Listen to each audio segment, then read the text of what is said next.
Western Spring Television. Ours it is.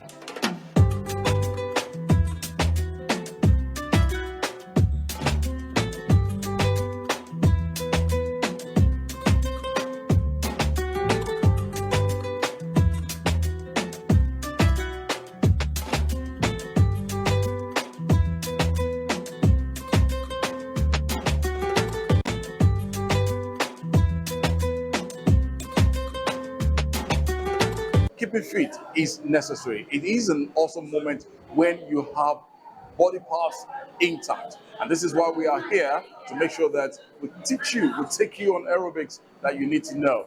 You can actually do this from home, and it's necessary. Welcome to AFL Gym, and let's do this together on Spring Delight. Are you ready? 5, 4, 3, 2, 1, go! Go!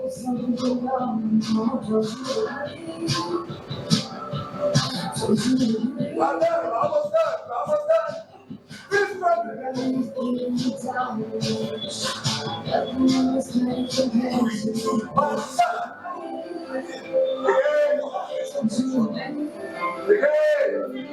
Yes, that's it. 3, 2, 1, go!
Right my hand again.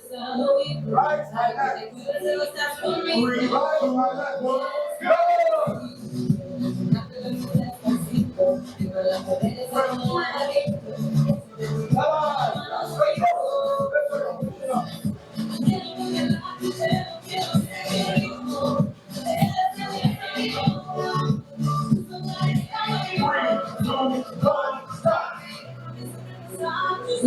Let's go. Up. Let's go. Come on. Let's go. Come on. Easy. Come on.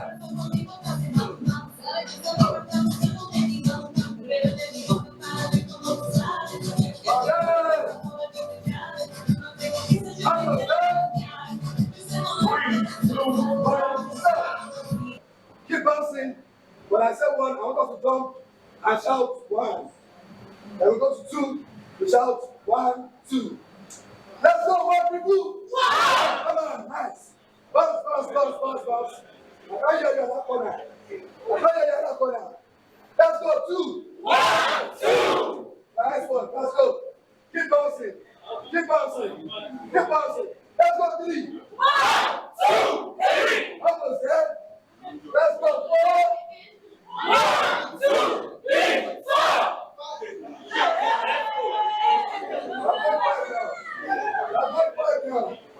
That's 5 now.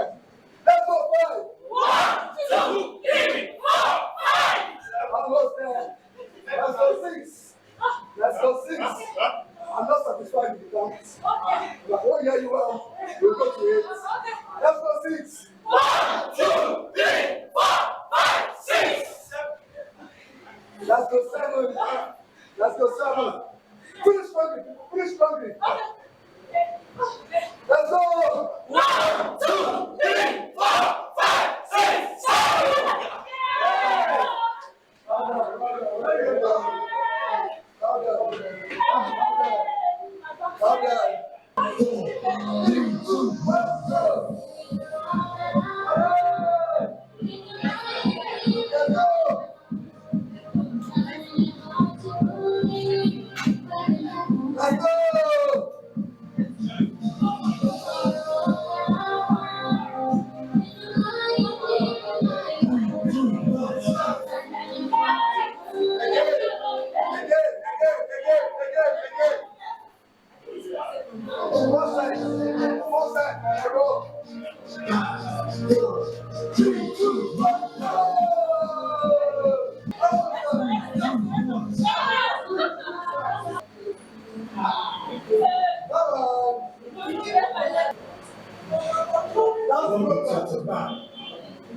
Are you ready? 5, 4, 3, 2, 1, go!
2, 1, go!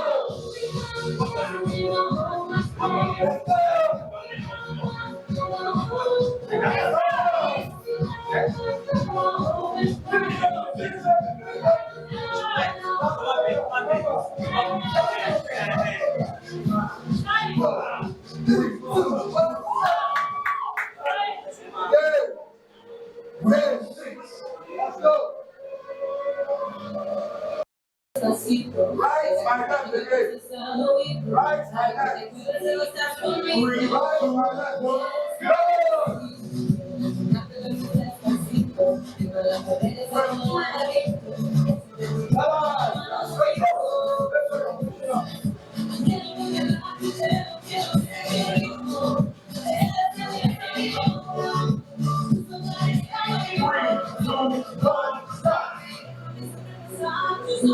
That's right. Up.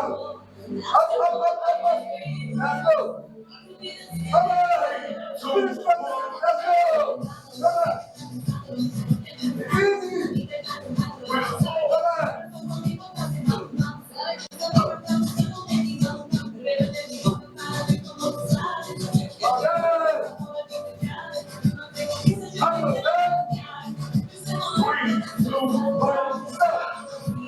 Keep bouncing. When I say one, I want us to jump and shout one. Then we go to two, we shout 1, 2. Let's go, one people. Come on, nice. Bounce. I can't hear you in that corner. Let's go, 2. 1, 2. Nice one. Let's go. Keep bouncing. Let's go, 3. 1, 2, 3. Almost there. Let's go, 4. 1, 2, 3, 4.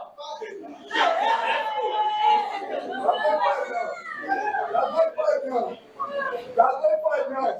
Let's go 5. 1, 2, 3, 4, 5. Almost there. Let's go 6. I'm not satisfied with the dance. But oh yeah, you are. We'll go to 8. Let's go 6. 1, 2, 3, 4, 5, 6. Let's go 7. Finish strongly. Let's go. 1, 2, 3, 4, 5, 6, 7.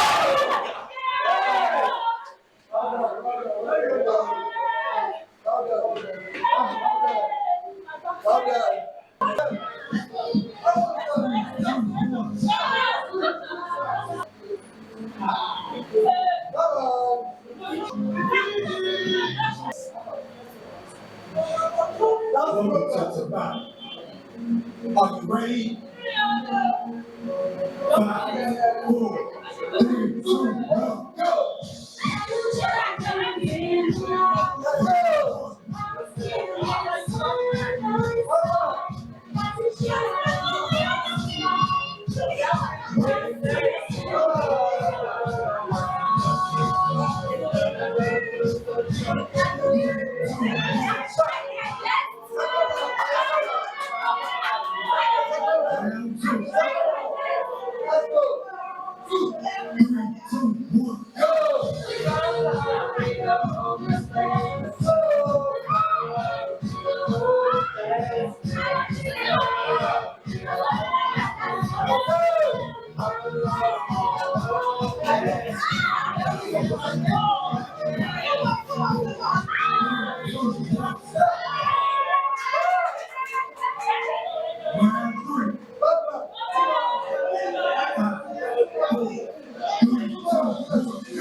Are we ready?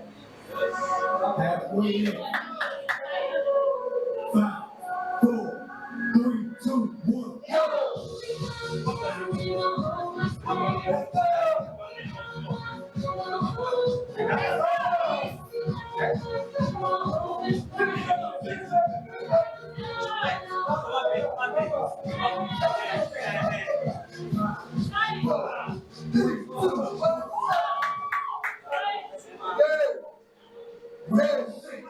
Let's go. 3, 2, 1,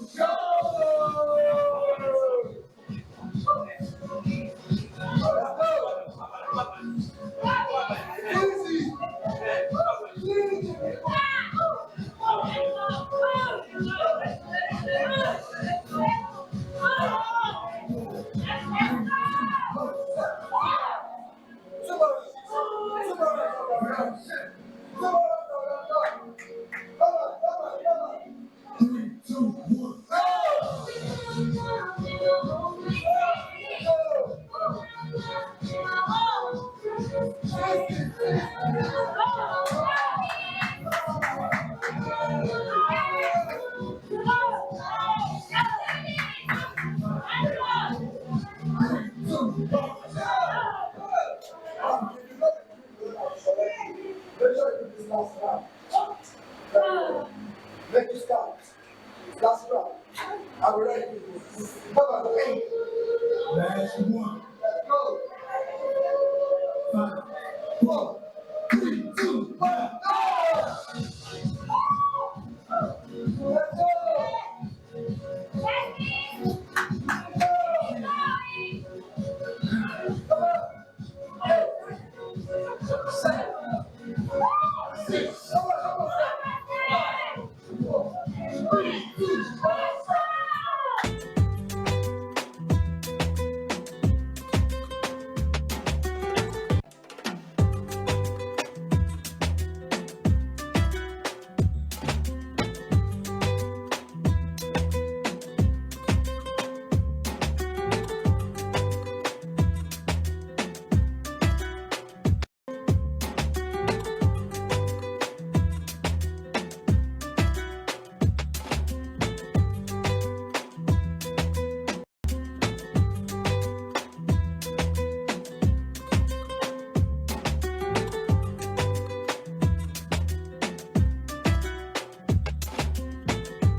All right, good morning to you out there, wherever you are, and it's a delight to be back once again. Another Saturday morning, the very first Saturday in the month of October 2024.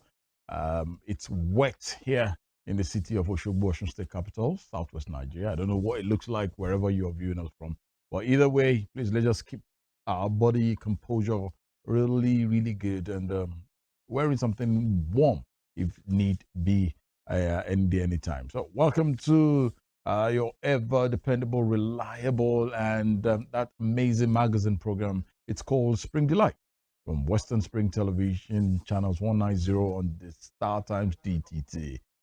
Tunde Idowu is my name, at Irresistible TD on X, and this is what I love. We all love to do. TD, Ajibs, the entire transmission team and production team.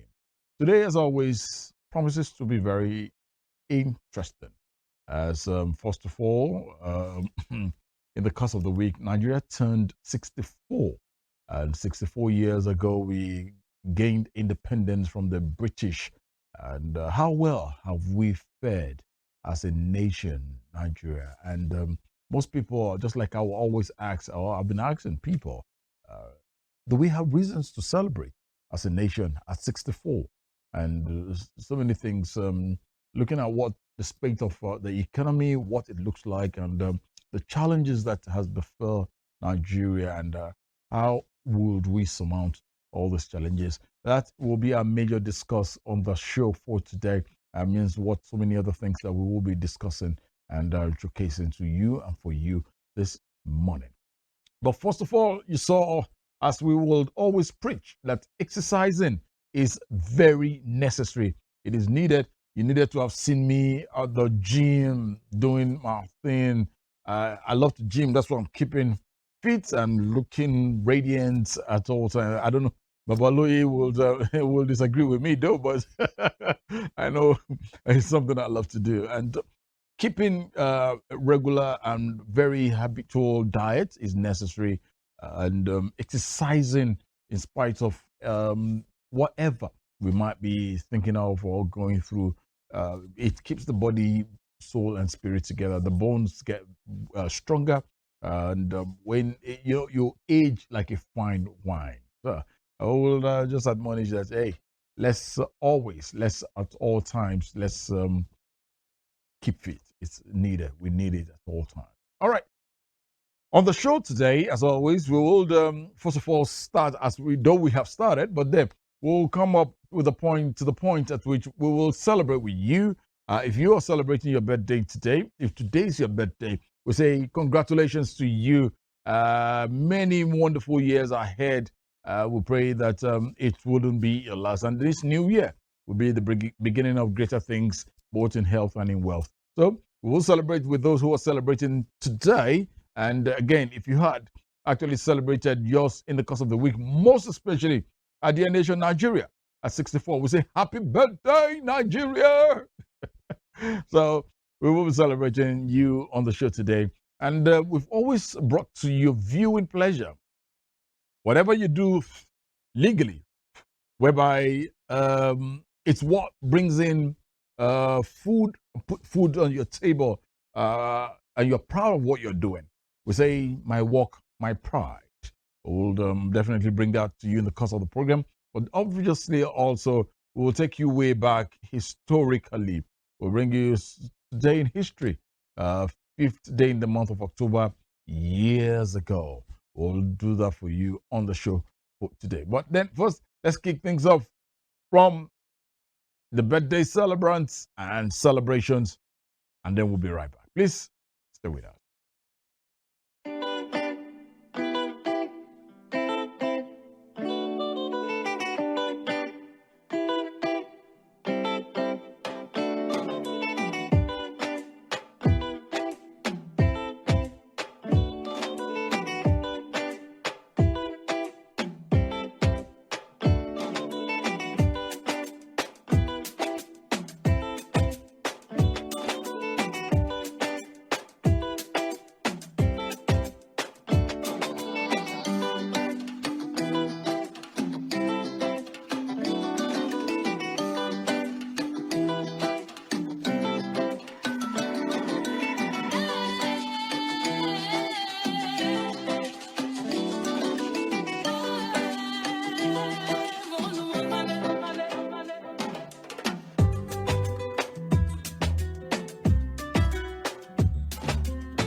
There you go. Celebrants born in the month of October. Say congratulations to them. Kelechi Yanacho and Stephen Okereke, amongst others. I'm not leaving out Prophet Oyeleke. Yeah, I'm saying this to you. Congratulations to you. Tunde Idowu is my name. And welcoming you once again if you're just tuning in at this point in time. Right. All right. To those who celebrate it, as I said, and the history that we've made as a nation over the years, there you go. Some of them just bringing into our viewing pleasure for us to get a better understanding and let's reminisce as to what it looked like then and where we are now. Just as I told you earlier, we will very shortly, we will still go into our discussion, but we'll bring you other segments that is put together by Walk My Pride, facts about Spring Fact, and of course, you know how we do it. Do a couple of delicacies just to make sure that we all eat and eat right and well. All right. At this point in time, I am right in the studio with me this morning. I have an amazing man. I won't say regular face, but he's a face he's been here. But when you know people who have that initiative to create something worthwhile, yeah, we'd love to always flow with them and let's get to know what exactly they are up to. So he's going to be doing two things with me in the studio. First of all, yeah, I know those of us who are we are 64 in the spirit. We'll look back as to what the years has looked like for Nigeria at 64, and then we'll come to something dynamic that we will be talking about on the show today. It's a delight and it's a pleasure once again to have a dear brother, a friend of the house, Bolaji Jegede. Good morning to you, sir. Good morning to you. Don't worry, it's still morning. Because I thought you started to what? Oh yeah, it's still morning. It's still morning. Yeah, good morning, and thank you for taking time out to be with us. It's amazing to be here again. Let's first of all talk about Nigeria before we talk about the initiative of something great that I know we've spoken about a bit of it, then something else again. Nigeria for you turned 64 a couple of days ago, I think about 4 days ago. At least here you are, a Nigerian to the bones. Don't let me conclude. Are you in Nigeria? Absolutely. Okay, yeah. So he's a Nigerian to the bone. So I shouldn't go mix things up here. For you, will you say at 64, Nigeria has anything to celebrate? Well, I think that at 64, if we want to look at the trajectory that Nigeria has gone through, it's a mix of positives and negatives. Oh, I agree. So we can't say we haven't moved forward, but I believe that we haven't moved. We are not at the level we should be. I believe that we should have gone a lot farther than we have. So in my mind, Nigeria should be running now, but I think that we're still crawling. You know, so we were once touted as the giant of Africa. Now, from your own perspective, you say we're still crawling. We've never been, or we had once been, that giant of Africa. I think we had once been the giant of Africa, and we probably are still basking in that euphoria. But we should be commanding more respect than we are commanding. I think there was a time when Nigeria was a lot better than this. Absolutely. And we should, I personally don't see any reason why at this time that we shouldn't be shoulder to shoulder with countries like China and countries like the UAE, Singapore. So in my mind, Nigeria should be doing a lot better. I think leadership continues to be the problem that Nigeria has. Because you've actually taken me to, because that was my next question I wanted to ask you. Looking at leadership, and followership, for you, is it an aspect of bad leadership or the followership who have elected bad leadership? That's what where we are today. So for me, this question has always come up in quite a number of fora, and I'm always of the school of thought, and I still remain of the school of thought that everything rises and falls on leadership. So leadership is the big problem that Nigeria has. So some people always say, "Oh, the followers deserve the kind of leaders that they get," and I always disagree with that school of thought. I think that if a country will be on the right trajectory, leadership is absolutely important.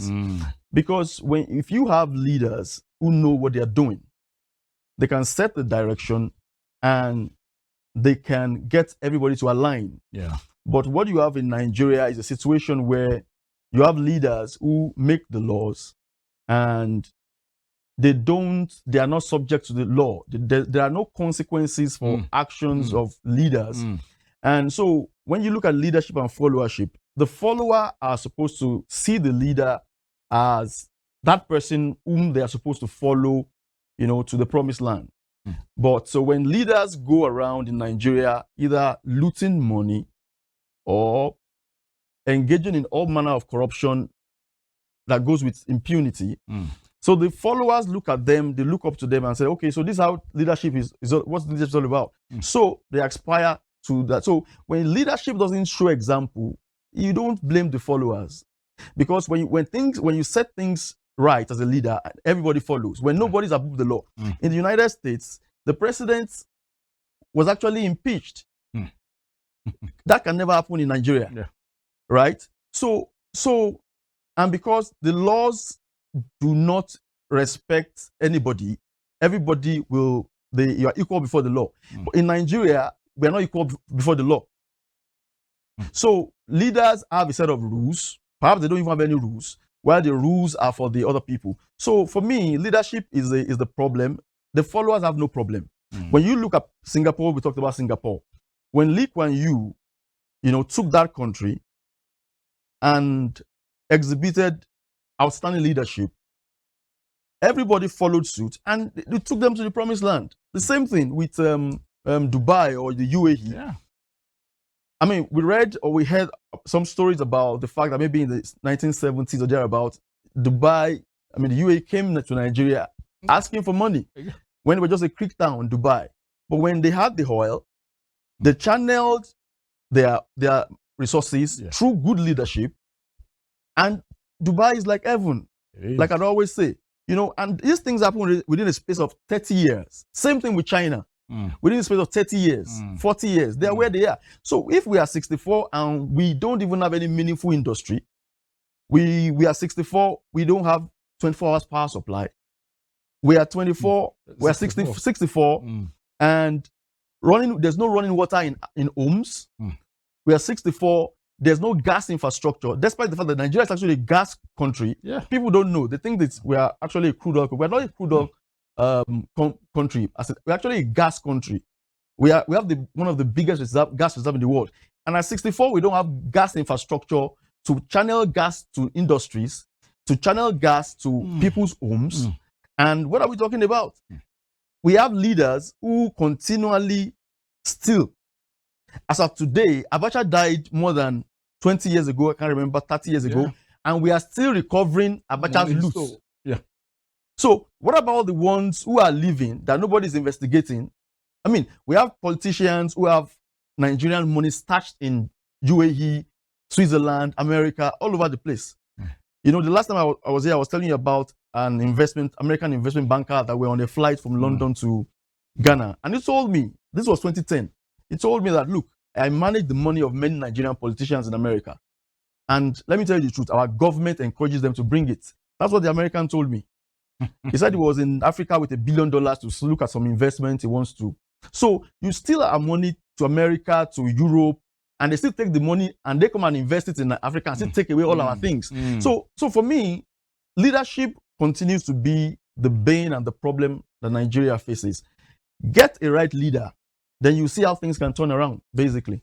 A right leader who is determined to make things happen, just like you mentioned, Lee Kuan Yew, Salman Albin in Dubai, quite a whole lot of great leaders whereby they've turned around the fortunes of this dear nation. And at this point, this will take me into our discussions gradually here, looking at what agriculture can do for a nation and to a nation. This was what we used. This was what I knew while growing up. Looking at the space at which Nigeria invested heavily in agriculture. We have quite a whole lot of great buildings, the Cocoa House in Ibadan, so Onekon Stadium, things like that. Buildings like that, properties like that were put together from what the government could get from that they got from agriculture, and they're here today. But today, agriculture seems to be thrown away. If we have to look at the state at which food insecurity is in Nigeria today, no matter how, except you're up there, you're probably not feeling the heat of the food insecurity and what the economy looks like today. To sustain food security through agriculture, is it workable? No, absolutely. Any serious country that really wants to develop or wants to survive, yes, must really look at agriculture and take it seriously. Because, I mean, when you look at the Maslow's theory of needs, at the base of the pyramid is food, clothing, and shelter. So food is basic, you know. So if you cannot provide food for your people, I mean, there's really nothing you're supposed to be doing in government, right? So it's possible to ensure proper food security. But when we look at where we are today, there's a lot of rising, absolutely astronomical rise in cost of food items in the markets. I think we have food inflation going to almost 50%. And people are struggling to actually feed now all over the country. And that's really terrible. You talked about how agriculture was used to really build some monuments. Yeah. That we still have in Nigeria today, the Cocoa House. I mean, there was the old thing about granite pyramids in the north, and all manner of things that agriculture did. And that again, the leaders at that time, those were the times when Nigeria can actually say we were the giants of Africa, and we were a pride, you know, on the continent and maybe in the world stage, but not where we are today. And so what did those people do then? They saw agriculture as a means for development, and they took the bull by the horn. You see, the advent of crude oil and oil money is what brought problem to agriculture in Nigeria, where the federal government and the state subnational, the state governments, they no longer think agriculture is important. And that's what we're suffering today. It's the ineptitude and the irresponsibilities of leaders, particularly in the democratic dispensation, that has relegated agriculture to the background, because there's this whole pool of money they can go and share every month in Abuja, you know, and the governors go there, share the money, they come back home, and their brains either go into lockdown and they don't even know what to do. And now we have all this problem. People cannot eat. I always go to the market myself. I love to cook. I love to go to the market. I love to feel the pulse of the people. Yeah. So I go to the market. I buy pepper. I go and grind the pepper. I buy rice, buy beans. I go into the open market and do stuff like that. And I saw how prices continue to balloon, right? And it's really bad because people are finding it difficult to actually feed.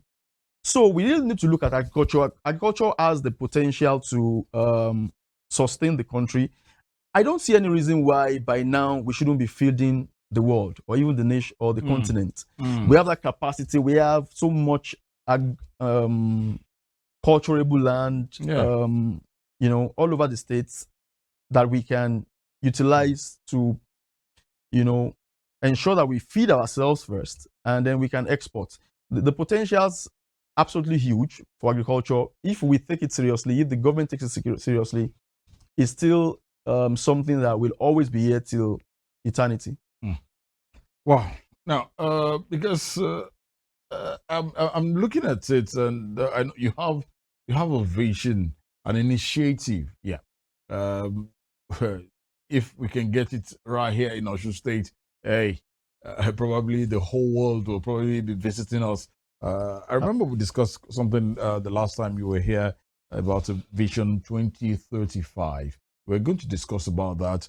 First of all, we'll bring our audience back to understanding what that Vision 2035 stands for before we come to talk about a food security summit that is going to take place in our dear state. Yeah, but I still just want us a bit to look at the way forward for us agricultural wise in Nigeria, because you're having this kind of initiative for a state. Suppose you probably have that support by the federal government. Do we see um, a way out of this quagmire which Nigeria is right now? Because I know one thing for real: Nigerians are suffering. But the point is, I'm really, really scared about all this. At times, I'm with due respect to this young man. In the course of this week, I was out there. I think I was just in my car, and there was a knock by the door, and the man was like, "Please, whatever I have, I should give." And I looked at him. The man was in suit, jacket, coat, or whatever. I now looked at it that, wow, there is hunger in the land. But then, Mr. Jegede, let's hold on. We'll take a vox pop of how we got independence 64 years ago. And also, we'll take this My Work, My Pride segment as well. Then when we come back, Mr. Bolaji Jegede is a convener of Osun Vision 2035 initiative, and also very soon, by this time next month, he must be well prepared towards a food security summit that will take place here in our dear state, Osun State. We'll bring all this together. It's going to explain to us what it means. Who are those that are expected to be part of this program, and what will be the benefit to the state, individuals, and the generality as well. Please stay with us. It's still Spring Delight from Western Spring Television. We'll be right back.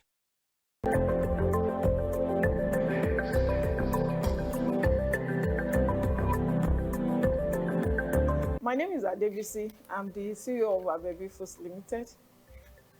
I've been in business for about 9 years now. I was actually inspired by my mom. And when I was in banking industry, I had a challenge. No, not really a challenge per se. It's this normal target issue. Go look for money, go look for deposits. And it got me thinking, and I felt, what can I do before they ask me to leave? Either they asked me to leave or I decided to leave on my own. So I shared it with my mom. That time my target was very huge. So I was running up and down to meet up with my target. And I shared it with my mom, and she was like, why don't you try my business? My mom was an erudite entrepreneur in the city of Ibadan. And when she shared her idea with me, the business idea with me, I was like, that can't pay my bills. But at a point in time, I gave it a second thought, and I felt food is inevitable. It's a business that I think I can start. And that was how I started in 2014 or thereabouts. I wrote my business plan, and from there, I started doing window shopping to see how I can do it better. Obviously, I couldn't do it the way my mom do her business because she operates in the open market. And I was looking at what can I do to add value to our business? So I looked into packaging foodstuff, and That was how we started in 2016. I registered my business officially in 2016. And because she was the one that initiated it, she was the one that inspired me, I felt I should honor her. And that was why I named the business after her. We started with just one product. And to the glory of God, we are on our 6th product and still counting. All our products are NAFDAC and SON approved, and we also have foreign approval. So we export and we sell locally to major retail outlets in Nigeria. So our products range from yam flour, plantain flour, beans flour, whole beans, that's brown beans, white gari, pando yam, and we have a new product that is coming on board very soon. We call it guinea corn flour mix. And it's a gluten-free product that we want to use it as alternative to plantain flour, so that people that are used to plantain flour, they will always have substitute for plantain flour. That's why we are coming up with guinea corn flour mix.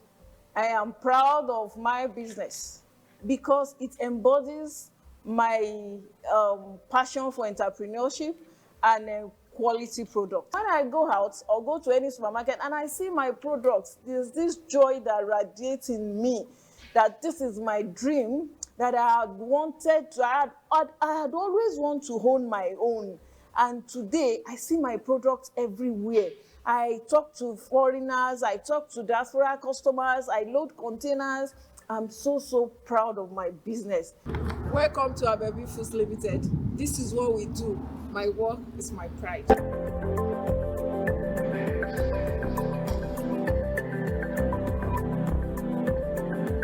Right. What's your name, sir? I'm Abayemi by name. I'm David. David. Where's Goliath? Dead. Femi. All right. My name is Aduni. Aduni? Yes. I'm Dr. Wolabi. My name is Boyega. Every 1st of October of every year in Nigeria is regarded as what? Independence Day. Independence Day. Independence. Independence. That is another new year when the Oyinbo people colonized us and they gave us independence. And Nigeria turned how old? If I'm not mistaken, I'm 60 or something, or 50, I don't know. I'm not actually correct, but 60 plus. Nigeria will be 64. Are you sure? Yes, 1960. That's 64. 60 something. Is it 65? 64. 63. 10. I don't remember. You don't? I don't remember. 60 what? 1960? 56 now. 1, 2, 57. 4, 58. 5, 6. 52. I don't know. Oh, 1, I think that should be. I'm coming 61. 6, 7. What's your dream Nigeria? That's a tough question one. Nigeria is a very great country with lots of minerals and lots of resources. But I just pray we achieve what we dream of. We have so many things to make Nigeria a better place for us to stay. But I pray we have a good leader. Well, I believe we are getting there.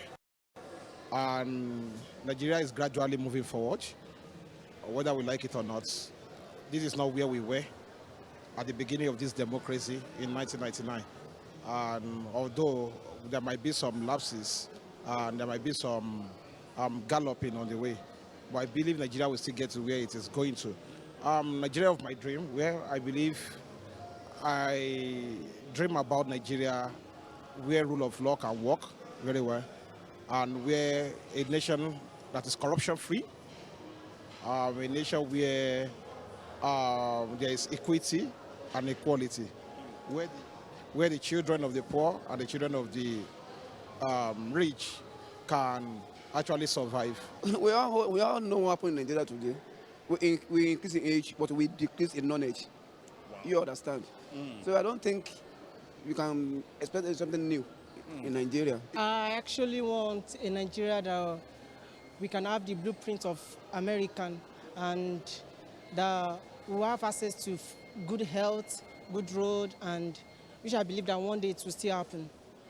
We are still going there, but we shouldn't allow this present moment to blind us of the future we have. But I believe that Nigeria is going to be great. I want a better Nigeria. No matter what people say about it, I know in my heart that Nigeria is going to be okay. So, and I will be alive when it's okay. We're going to eat the food of Nigerian labor. Wow, I wish to become someone very popular, like someone who is going to help people, the needy, everyone. The people that need, I just wish God can bless me. There are some people that are homeless that I just need to be like, provide them a house they can sleep because it's cold outside, and walk, everything just like that.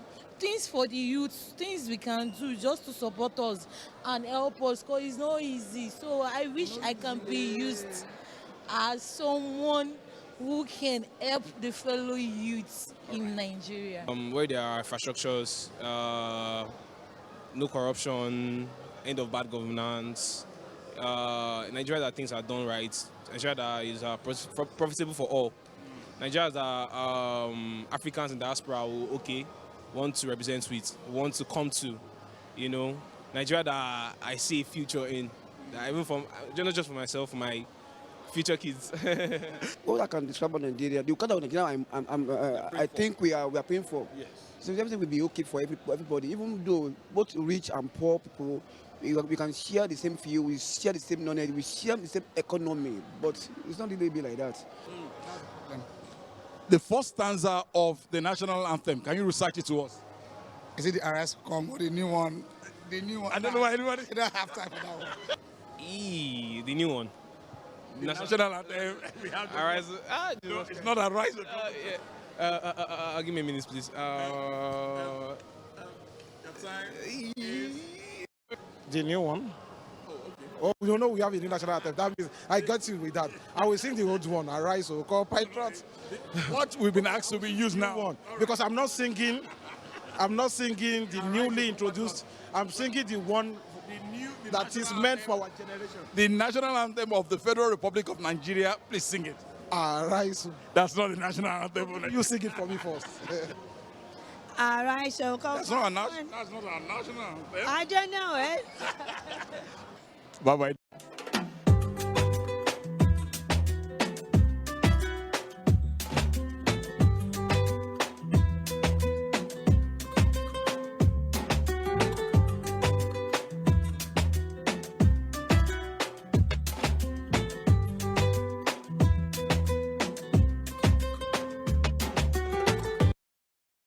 Wow. I don't know, but a big thank you to the production team there, Pastor Kadelaka, the cameraman, Raman, who actually put up that visuals together for us there. You know, I looked at it and I was like, hey, Nigerians, some of us don't know how old Nigeria is. Some of us can recite the national anthem. It's a bit touchy, but it's going to be part of our discussion this morning. So if you're just tuning in, welcome. Thanking you indeed for being here. Still Spring Delight from Western Spring Television. And with me in the studio this morning, I have my dear brother, Mr. Bolaji Jegede. Thanking you once again for being here. I don't want to put you on the spot. I said, my brother, can you recite the national anthem? But I trust you 100%, I know. But because of the want of time, I want us to talk a bit about that. How will Nigerians have probably, is it an aspect of this nonchalant attitude towards things, or the way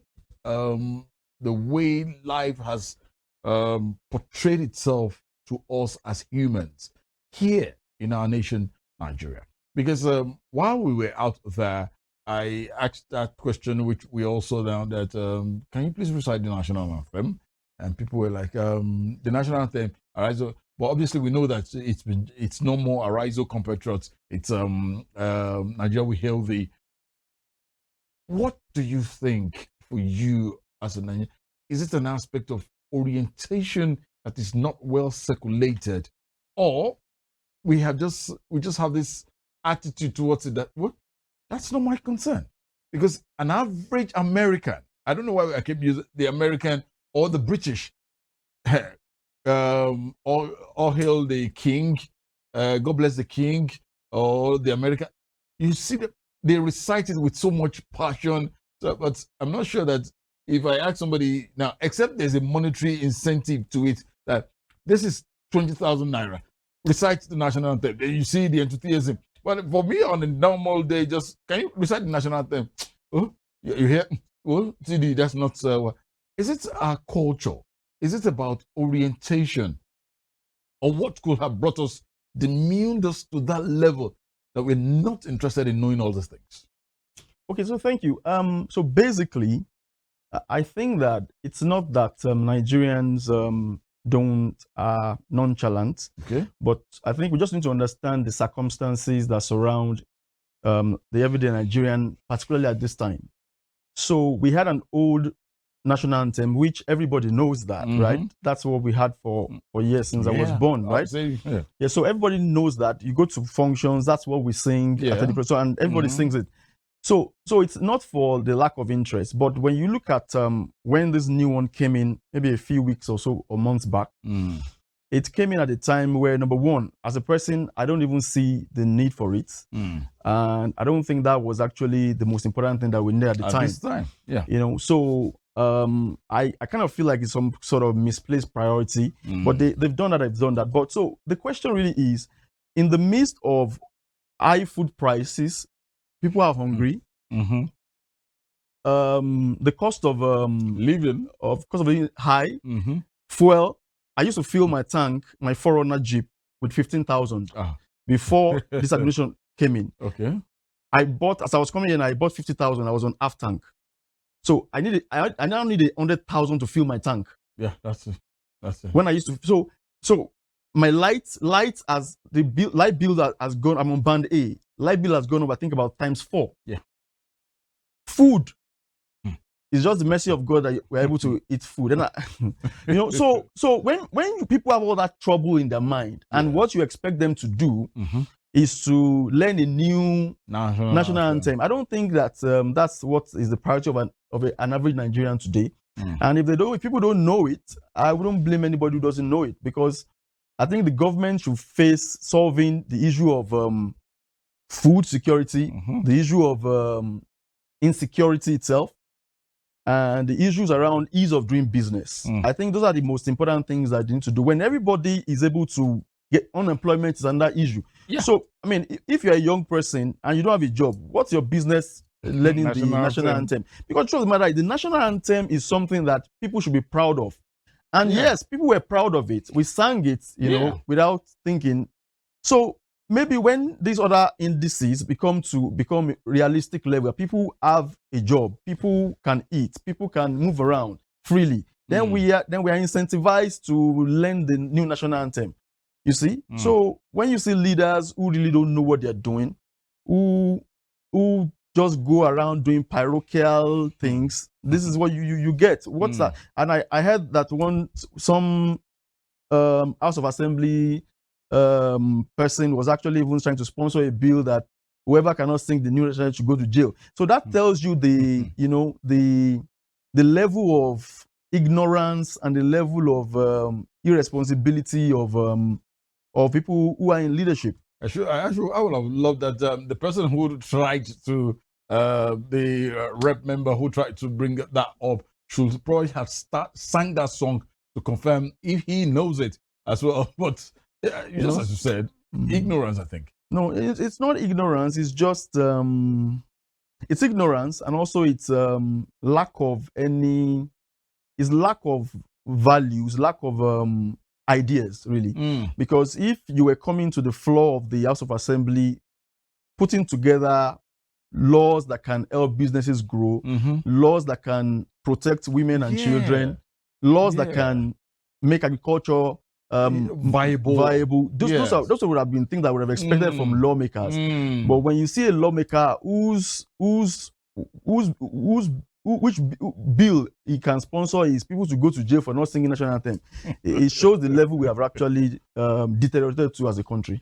Now, before we come back to Osun State and discuss this here at 64, I'm not sure I'm going to be here in another 64 years, but it's all in the hands of God, though. But in another 64 years, with this set of leaders that we have, could there be a change, a turnaround in everything? And absolutely, there can be a turnaround, and there will be a turnaround. That I am certain of. But you know, for the turnaround to happen, it's going to be very important that the young people drive it. The youth need to drive it, and the youth have the numbers. We have the intellectual capacity. Yes, please. We have what it takes to turn this country around. And we've heard people talk about revolution now. I agree that we need a revolution, but my idea of revolution is an intellectual revolution. And I think that is what is the most important thing that we need. It's not by violence or running to the streets and burning properties. What we need is an intellectual revolution. And that's why the kind of initiatives that I put out there are initiatives that are well thought out, well documented. These are things, that are concepts I've been working on for 15 to 20 years. Oh my. And so when you talk about the Nigeria, I currently have already what they call the Vision 2050, the Nigerian Dream. That one will be launched in a couple of years' time. And that's why we are launching next month the Osun Vision 2035 initiative. And that one is going to help transform Osun State into an economic, industrial, agriculture, R&D, and cultural hub, making Osun State a powerhouse in Africa by the year 2035. That's an amazing one. Let's just go straight and talk about this. Let's get to have clearer understanding. Bring us back. I know we discussed this during our last interview here. Now, how well have we gone concerning Vision 2035 to make Osun great for all? Okay, so when we talk about Vision 2035 for Osun State, make Osun great for all, MOGFA, like I said earlier, it's a well documented strategy. Okay. That will help transform Osun State into that powerhouse in Africa by 2035. And basically, you know, it sits on 8 special initiatives. Okay. So we talk about the agricultural revolution. Okay. There's the industrialization and economic diversification. You know, there's culture and heritage. There's tourism. Okay. There is education and skill acquisition. So there are 8 special initiatives under the vision. And so basically the vision is going to be launched next month here in Osun State. Okay. And while we're going to be taking the Food Security Summit at the same time, you know, from November 11 to November 16. So November 11 is going to be the first night when we're going to be having the gala night and awards night. And what we seek to do with that gala night is to acknowledge those who have contributed meaningfully to Osun State's development up until now, and then use that opportunity to launch the Vision, Osun Vision 2035 initiative, and then we begin to have our conferences, the Food Security Summit itself, which is going to be a 3-day conference and exhibition holding at the WorkDiv Event Center. Okay. And at the same time, something amazing that I have put into this is something I call the MOGFA Market Square. MOGFA Market Square. Yeah, you know, MOGFA, like I said, MOGFA stands for Make Osun Great for All. You know, that's the code name for Osun Vision 2035. So the MOGFA Market Square is going to be holding at the Freedom Park. Okay. And we are likely to, depending on how much funding we get, we're able to expand that market to also use some bigger venues in other cities.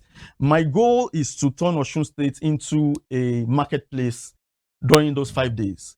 So what's going to happen at the Freedom Park is that we're talking to vendors already. Okay. So people are going to bring the food items into the MOGFA Market Square at the Freedom Park, and the populace will be come to buy those food items at 10 to 50% discount. Okay. And that market will run for 5 days. 5 days. And right now, people are struggling to put food on their table. Yeah. And we am doing that so that we can actually help families to buy food items, you know, into their house during that 5-day period. We have a minimum budget of 100 million for those food subsidies. So depending on how much funding and support we're able to get will determine how much percentage we'll ask the vendors to give. So we are hopeful that we can get enough support to be able to give as much as 50% discount, so that Osun State people, even people out of Osun State, can come to Osun State and buy food items for their families at highly discounted rates. Wow, that's massive. But let's go in depth about this, and looking at the state and the speed at which food insecurity is in Nigeria today is alarming, and this will be an eye opener as to probably what to do in getting things right. Why have you decided to come up with this at this trying time in Nigeria? Can this work? No, so there's no better time to discuss food security in Nigeria than now. We are in a very we're on a keg of gunpowder that can explode anytime if we don't take it seriously. There are many factors that are militating against food surplus in Nigeria, and we need to address some of those things, frontally.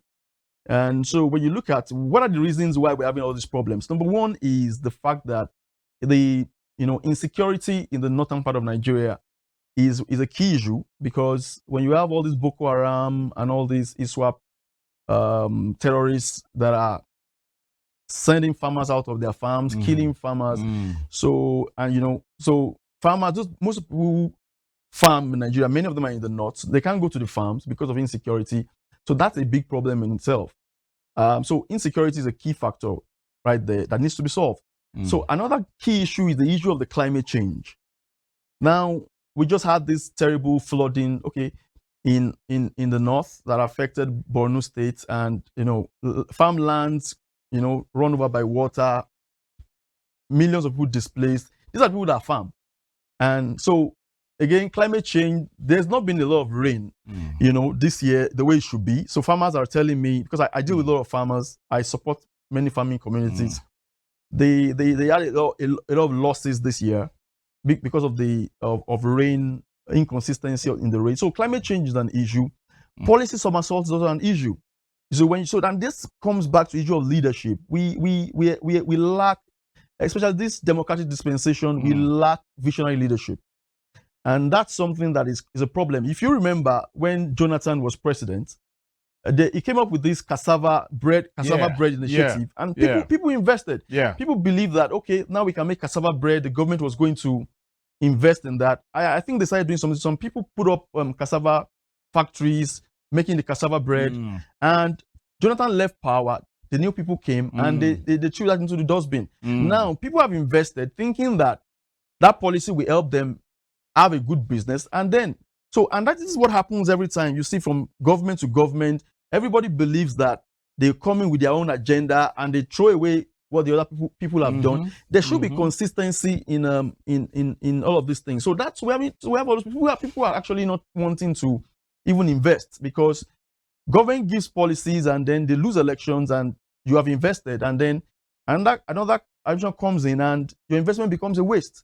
So when you look at a combination of insecurity, climate change, policy somersaults, lack of loans, single-digit loans to agribusinesses, all this put together becomes a threat to food security in Nigeria. And if we must solve this food security problem in Nigeria, we have to look at these things very critically. And that is where things like this kind of visions that I have for Nigeria and the states is very important, because a leader should be able to look into the future and project the next 20 years, the next 30 years, 60 years. What do we want to see in Nigeria? What do we want to see in your state? So the question really is, without a vision, the people perish. And that's what the Bible says. I'm a Christian. I'm a Christian, and my identity in Christ drives many of the things that I do. So if you don't have a vision for your country, there's no vision for your state, you're not working with it, you're just going to be moving. You think government at all levels don't have a clear vision? There's absolutely no clear vision in Nigeria.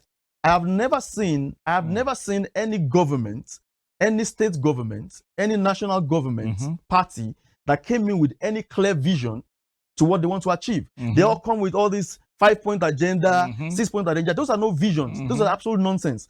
So for me, We heard about Vision 2030.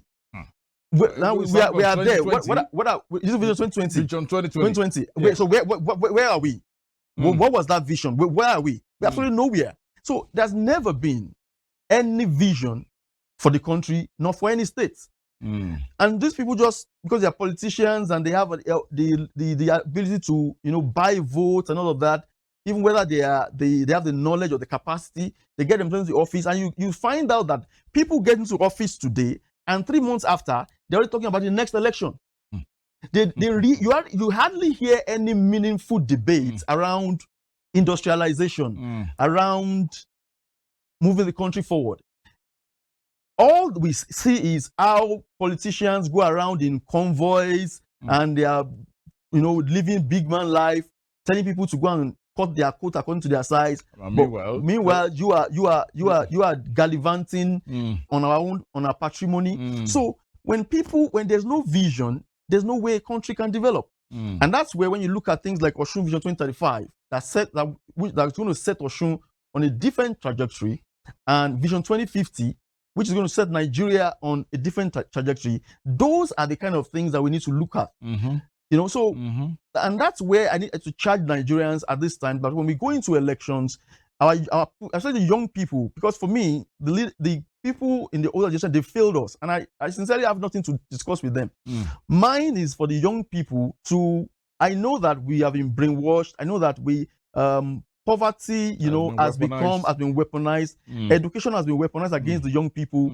But I think that we still have the capacity to do amazing things. If you see people doing amazing things in Nigeria and Africa, they're the young people. Absolutely. You see, so a typical young Nigerian is entrepreneurial, is industrious, is hardworking. All over the world, people know that wherever Nigerians are, great things happen. Go to America, Nigerians are dominating the Medicare system.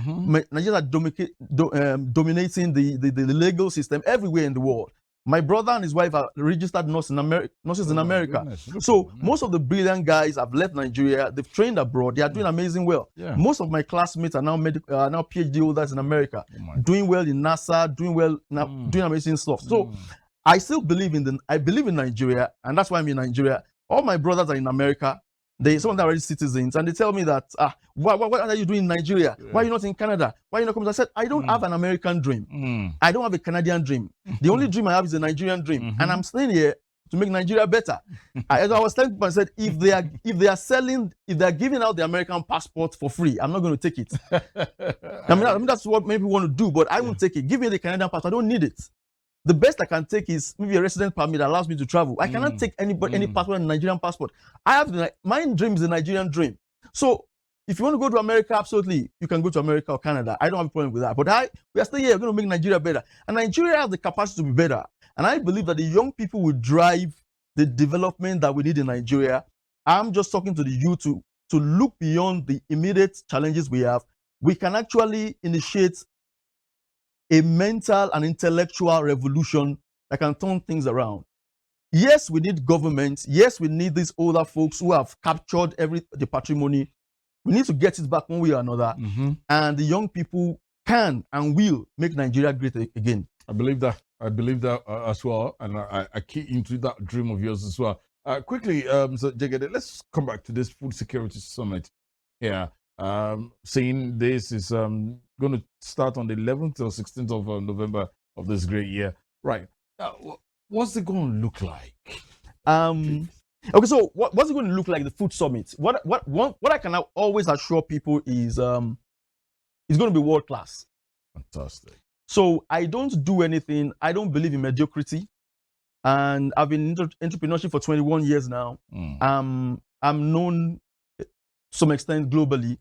And there's only one thing they know me for, is excellence. Fantastic. Having worked in the oil and gas industry, being a consultant to states, consultant to banks and all of that, I do all I do with excellence. So my company, our motto is 100% indigenous, 100% world class. So what are we expecting for this food summit? It's going to be, there'll be conferences, panel sessions, there's going to be exhibition, there's going to be the Mufa market. All we're expecting is world-class standard. Osun is with his Vision 2035 that we are launching next month, is setting Osun on a path of excellence. And everything that will be happening in Osun State going forward will only be excellent. It's going to be international standard. The exhibition, we have seen exhibitions in Osun State. We have seen exhibitions in Nigeria. What we are putting together is going to be an exhibition that is on a first-class level that we compare with what you have anywhere in the developed world. That is what I can guarantee you, that when you get into our exhibition centers, when you get into our panels, you will see what is called world-class. You will see what is called the spirit of excellence.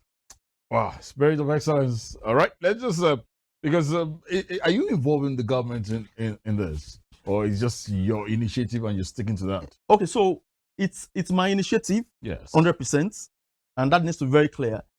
I'm definitely involving government, but my level of government involvement is I'm trying to make it as minimal as I can. The reason being that in Osun State, when Aregbe was governor, I tried to do some things for them with them, and typical politicians, it didn't work.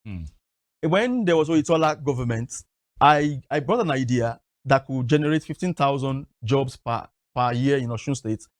And my in-law happens to be a friend of the governor. We were going to the governor, and then we met one of the commissioners. I won't say his name just to keep him, but a commissioner. And he was like, "Oh," he told my in-law and said, "You don't need to go to the governor. I will execute this. This is a brilliant idea. You don't need to know the governor." Then my in-law was okay. Let's work with him. Then what did he do? He just took the idea, went to the state executive council, and said it was his own.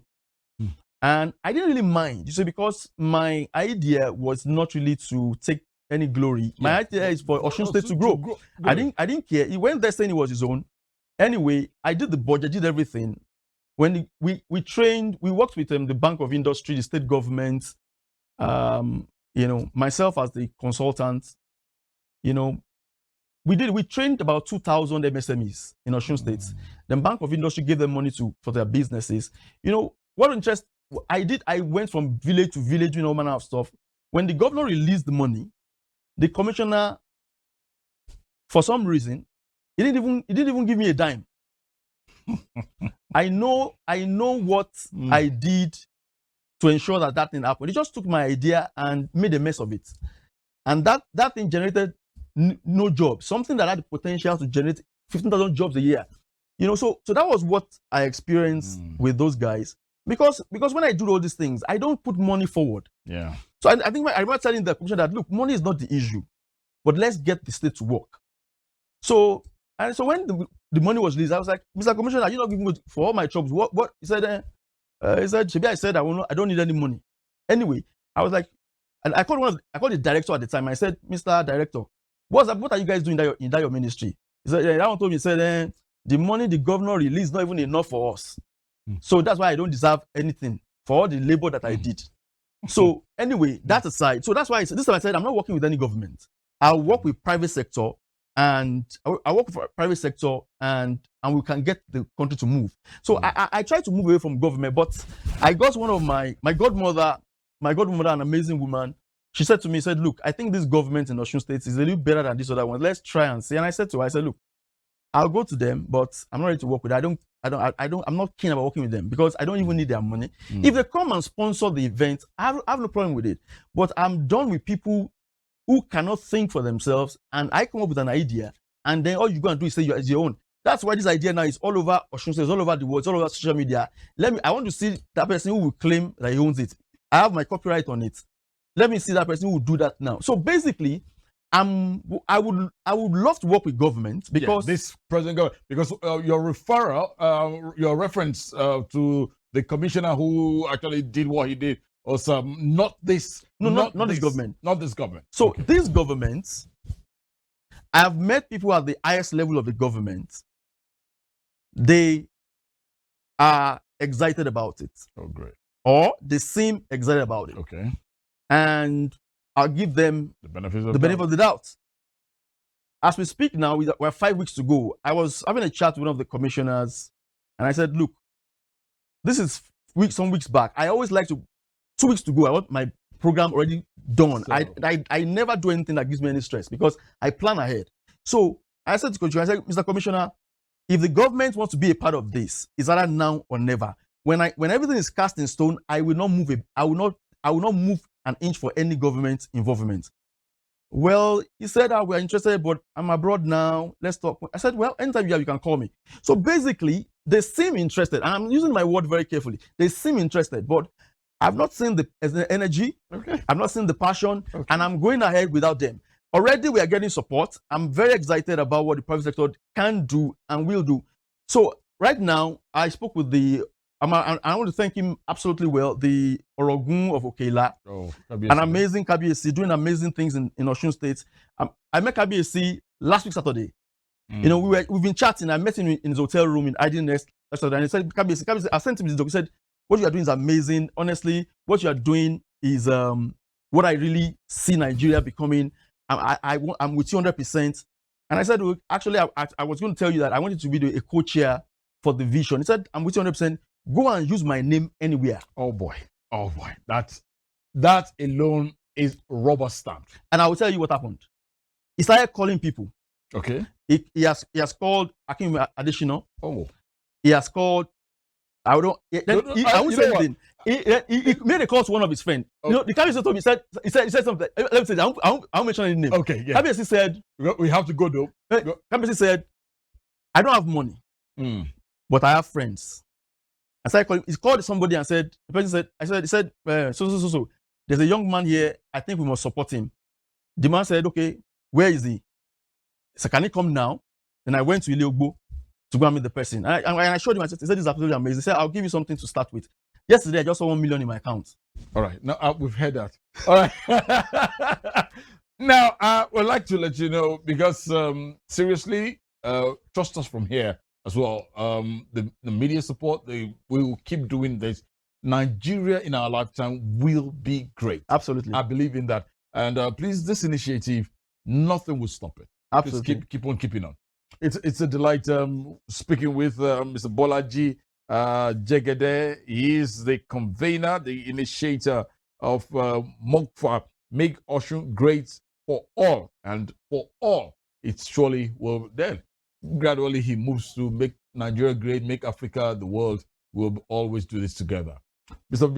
Bolaji Jegede, thanking you indeed. Please, 11th till 16th, trust us, we'll be there. Thank you very much. We'll be there. Thank you very much. That's the first segment of our conversation here.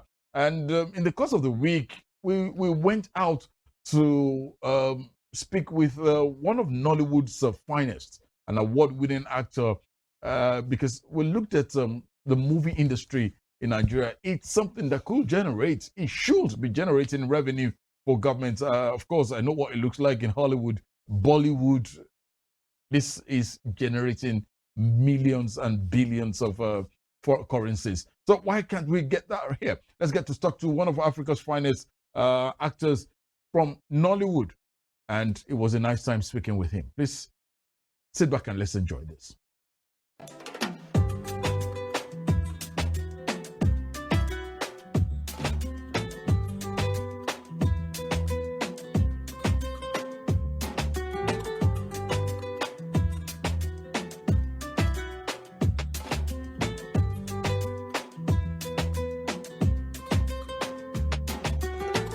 The Nigerian movie industry has evolved to the level at which, hey, we're closing in to Hollywood.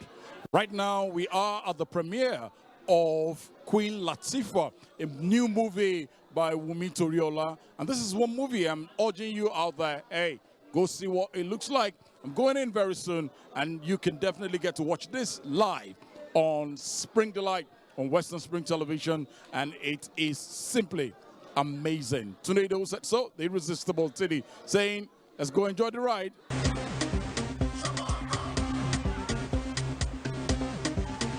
Latifah, my sister.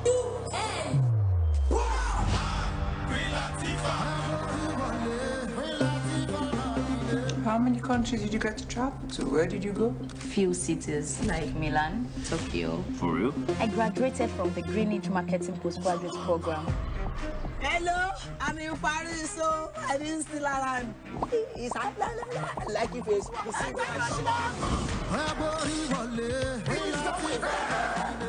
You live in Bodilon Towers, right? Yes. Lagos is an opportunity disguised as geography. Welcome to the center of excellence, the Nigerian capital of dreams come true.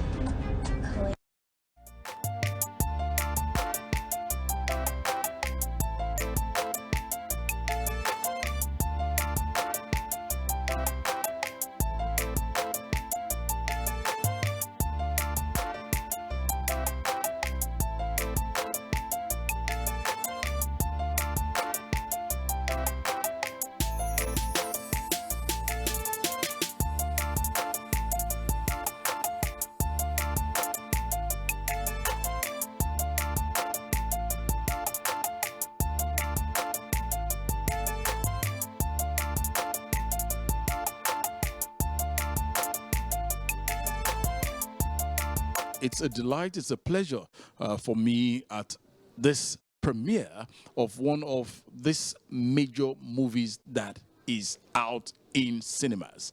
And I have one of Africa's finest actors who over the years, as you usually say, Aye Alalumole, is doing so well for himself. Award-winning actor, one of Nollywood's best hands. You like to call him Mr. Authentic, we call him Muyiwa Ademola. Authentic, it's a pleasure. My brother. Good to see you. Same here. So good to see you. Honestly, what's the secret? You're going fast. I remember we were like this then. But look at you now. I will ask you for the secret as well. The thing, I think it's basically because we do what we love. Yeah, and it's giving us that rest of mind. That is it. Now let's get down to the business of the day here. You are here in Oshogo for a reason. What's the reason? Oh, thank you so much. I'm in Oshogo to celebrate one. Let me start away to celebrate with Wumi Toriola.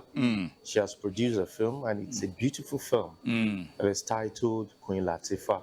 And I'm here to watch the film with my beautiful people in Oshogo.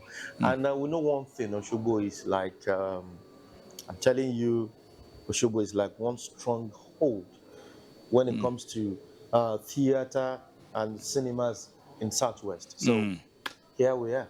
Right. Now, this movie is generating quite a whole lot of attention. For you as an actor, you've been in this industry over 3-4 decades now. And with what you have seen with Queen Latifah, how will you describe this movie? Yes, Queen Latifah, like for those that happen to be my, ardent followers on my social media platforms, Immediately I saw the film. I saw the film around, we finished watching the premiere by 12 a.m. And I put out, a post by, I think, 2-3 a.m. And I mean, I spoke my mind. So when other reviews started coming out, I was like, okay, some people are like, Muyiwa said it first. Queen Latifah is a beautiful film. I'm telling you, of course, you witness it today when people, started coming out. It's a lovely film. Wumi took everybody by surprise, okay, it's her first cinema film, and she did, fantastically well. In terms of the storyline, the casting, the directing, the picture, the lighting, the sound design, it's a beautiful film. You've made mention of all this, the sound, lightning, effects that comes into Nollywood these days. How has it evolved? Because over the years, before now, we used to watch DVD and all these things. But these days, the quality of what we are watching, the contents, the lines, the scripts, the personnel, it's a wow. What happened? How sudden? What brought about this change? And how did you guys go about it? Well, actually, I cannot call it a change. It's been a process for a long time. You understand? If you look at the whole thing, you say like, okay, we started from stage to TV. From TV, our fathers, the likes of Ola Balogun, Ajani, during the time of Ajani Okun, Baba Hubert Ogunde, late Adeya Folayan, you understand? They started showing, and they started on celluloid. You understand? 35 mm. Yes. You understand? So I mean, that one started coming. So people, the likes of Areba Salami to join Baba Salah, Yeah. and you have a whole lot of people, Legends. joining. Yeah, legends. Some are alive, some have gone to rest. That joined the whole process. So from there, okay, we're like, okay, can we push it to other level? Then people started on VHS. Do you understand? So we moved from there to VHS. So from VHS evolved to CD. CD. You understand? Yeah. CD evolved to DVD. All Then right. from DVD, people started feeling like, okay, then we have phones. So when phones started coming, people were like, okay, can it get to a stage whereby I'm going to have my phone, My watch movie on thing? the phone. And I can remember vividly that I told some people that a day, I told them during the early 2000 that a day is coming that you're going to have your phone in your hand, watch your film, do whatever you want to do. Yeah. On your phone. And we're doing it now. And I'm telling you, so we have streaming platforms. Yeah. And if you go to the US, you're going to see them. Lulu is there. Amazon Prime is there. Netflix is there. A whole lot of them. A whole lot. You understand? So by we're having them in Nigeria. Of course, we don't have everything they have over there. Yeah. But for now, at least we have Netflix and we have Amazon. Prime. So it's a process. Probably it's going to get to another level whereby, okay, now we have cinema in your houses, you understand? Yeah. And there's some small projector that you can do now, just press it. And then you're watching. Do you understand? But stylishly, we are moving to 3D. Okay, we are saying that you're going to have, maybe you go to like 5D. When you press it, you just see people acting in your front. So we're evolving. Yeah. And the Yorubas, emerging from the Alani Jews, have always been like elites in, entertainment in Nigeria. Yeah. I don't want to dwell into so many narratives that people are coming with to change the whole story. Yes, please. But I keep telling people, even when we were pushing out VHS CDs, I keep telling people that Yoruba are equipped with so much. Absolutely. I'm not saying other tribes are not equipped too. But when people feel like, I want Yoruba and locals, then no. For the fact that we do not shoot our films in English, it's a language. Yeah. It's a medium. You understand? Tomorrow I might decide to shoot an Hausa film. And I'm going to tell you that I'm going to shoot a good film as well. It's just a medium. It's all about me writing what I want to be said in Hausa. Let me put it in the English language. You understand? Our mood is the same thing. We weep the same way all over the world. Absolutely. We laugh the same way all over the world. Absolutely. We feel hunger the same way all over the world. So I can always shift all these things, put them in my film. And I've always been telling people that, no, Yoruba are doing great. We're only looking for opportunity. Yeah. And that opportunity came. We'll actually, right from the time of our fathers, the likes of Ogundi and Co. It's, we've always been mastering cinemas. And someone like me too, I exhibited Ori, that was 2003, in a National Theatre, Ibadan, Abeokuta, all over, Oshogbo, even then we'll get all. And bring we'll get all. Screen. Get screen. I think that was during the time of, I forgot the name of Brother Lekinson's brother. I've forgotten his name. Okay. So he was the only person that has projector in Oshogbo. You understand? So we'll go there, get projector from him, we'll buy cloth, sew screen. You understand? Yeah. Or you get to the office, you paint the wall, white. You understand? So we've been showing. We'll carry speakers from Ibadan, from Lagos. So we've been showing, and people have always come out to see us. Authentic, because of the want of time, and I know how busy you are. Queen Latifah, yes, sir. What's your message to the people? And what should us as humans expect from Nollywood in another 50 years' time? Oh, thanks so much. Guys, Queen Latifah is a beautiful film. I'm telling you, some people target it comedy, and I told them it's more than that. You understand? It's a life drama. You're going to laugh, you laugh, If you are so emotional, you will weep. You understand? Just hold that handkerchief. But, yes, but it's a feel-good film. And at the end of the whole thing, you will clap. Then there's this, Ben Gadenka was the one that anchored the premiere. He was crying at the end of the film. Yeah, and it was out there. You understand? He was crying.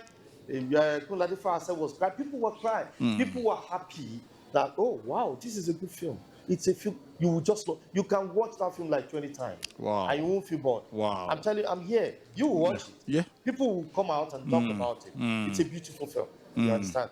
And in the next 50 years. In the next 50 years, okay, we pray to God we are still alive. Yeah. You understand? But I must tell you that people will be very proud of Nollywood and they will be proud of Yoruba race. Good. Because there are so many untapped stories, so many untouched stories. You know, we have so many stories we have not done. You understand this? Story of Barrister, we have just done Ayinla Omowola's story. You understand? There's story of Barrister, there is story of Queen 77 here in Osogbo. Those are stories that are worth telling. You understand? There's this Mama Oshu. The woman that came to Oshu. I refuse to leave. That's a story we should tell. Okay. You know, you understand? And we have the likes of Babaraba. Yeah. Because someone like me, I started watching when I was a kid, before Loku.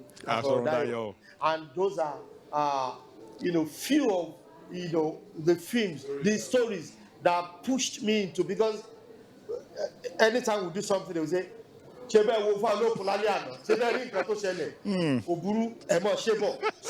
learning, and I could see that from there we'll be like, careful. Then, so when I started from the church, and I started feeling, okay, I think I want to be using my film to preach. So I was part of those people that were preached to via films, via TV productions. So I saw it as a tool that I can use to contribute my own quota to the society. Now, you've heard it, and when authentic says something, seriously, it is simply authentic. From hustle, tired of Lagos traffic, from mainland to the island, just violence, no silence. Last month will not you if you know their driver's license. Everybody did their lane like the BRT. Hope to see you drop onto TIE is guaranteed. So much every rate, what they have left. A big boy, jammy for ya no paja.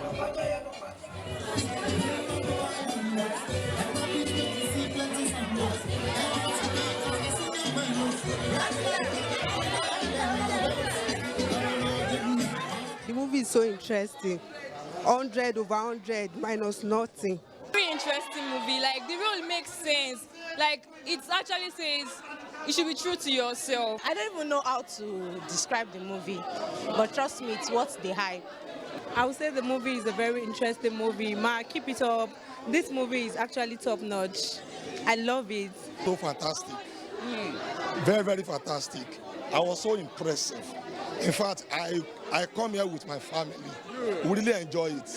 We continue to watch it more than 10 times. The movie is very interesting. Really? Like, it's full of everything, emotional stuff, like comedy. Wow. Like, it's just wow. The movie is so beautiful. I love it. Wumi Toriola said it and she has done it. The movie is such an awesome movie. You know, it talks about fake life and how you need to, as a person, be your real self, and the world will truly accept you for who you are. Be yourself, the world will adjust. That is just the best word. He's doing well, at least started well, and then the momentum is growing. As you can see, day in, day out, the numbers are increasing. Hey guys, my name is Muyiwa Ademola. You are watching Spring Delight on Western Spring Television. You know what? It's a spring of joy. Don't touch it. Keep watching. God bless you. It's been an amazing time. It's an awesome experience. Looking at, quite a whole lot of people came out here to see what that movie Queen Latifah looks like. It's been an awesome time right here. Going back straight to the studio, and Spring Delight continues from here. Bye for now.